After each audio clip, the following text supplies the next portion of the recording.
It was Monday morning and time to go to school.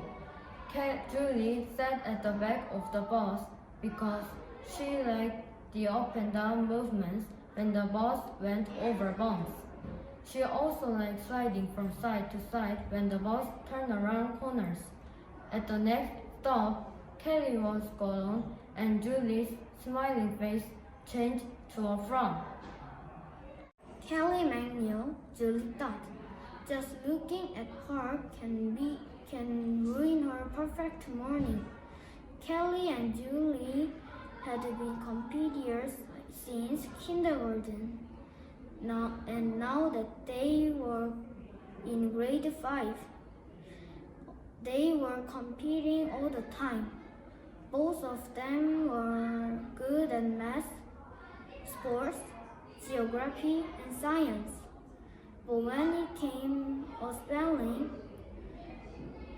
the two of them were trying their hardest to be the best.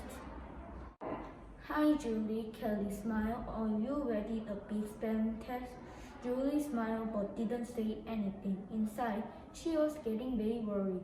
A big spelling test, Julie thought.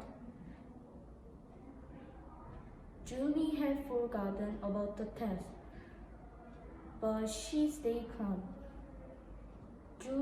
As she looked at Kelly and said, "Sure, it will be an easy test," Julie lied. Once they arrived at school, Julie ran into the horse bathroom. She had a plan. She knew that it was wrong to cheat, but what could she do? She couldn't fail the test. She had to beat Kelly. She locked herself into one of the stores and took out her dictionary. With a black pen and a shaking right hand, she wrote 4 words on the palm of her left hand. Julie walked to her classroom and sat down at her desk. The teacher, Mr. Rogers, walked in and handed out blank pages. Please write your name on the top right corner of the page. Mr. Rogers said, "This test is important."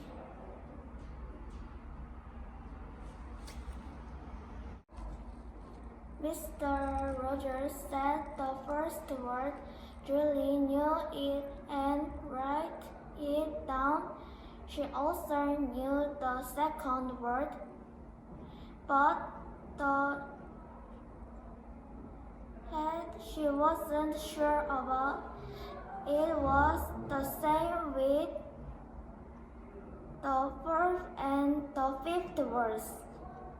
Julie didn't know how to spell them, but began to panic. She opened her left hand and checked the spelling of the words she didn't know. After school, Julie went home and sat on her favorite swing in the backyard. This was her place where she enjoyed being alone and thought about life. Today she was troubled by what had happened. She didn't want to be alone, but what could she do? What would her parents think? She wanted to get off, jump off the swing and run to her mom, but she couldn't. Julie knew she did something bad and she was afraid to go and see her mom. They will never understand, she thought. Why did I cheat? Dinner is ready, Mom called. Julie felt as if she was caught eating cookies that she wasn't supposed to eat before meals. She felt guilty. She didn't want to leave swing. She didn't want to face her parents. "You they are ready now?" Julie thought, and her hands trembled. How could they? Maybe someone had called and told them. Julie thoughts were racing through her mind, and she finally dragged to the house, worried and concerned. She slowly opened the living room door and looked inside. Nobody was there. She stopped and listened. After a few moments, she sneaked inside. Suddenly, the kitchen door opened and her mom said, I yelled, "Dinner is, oh, hi Julie, I didn't hear you come in. Will you help me set the table?" She doesn't know. Julie thought she would realize and follow her mom into the kitchen. When her brother Jace entered the kitchen, he looked at Julie and smiled. Oh no, he mused. Julie thought suspiciously, he will tell on me. Julie brushed her around. She couldn't face the brother. She trembled silently and her stomach felt like she was on the roller coaster. Julie stared at the kitchen table and focused on her task.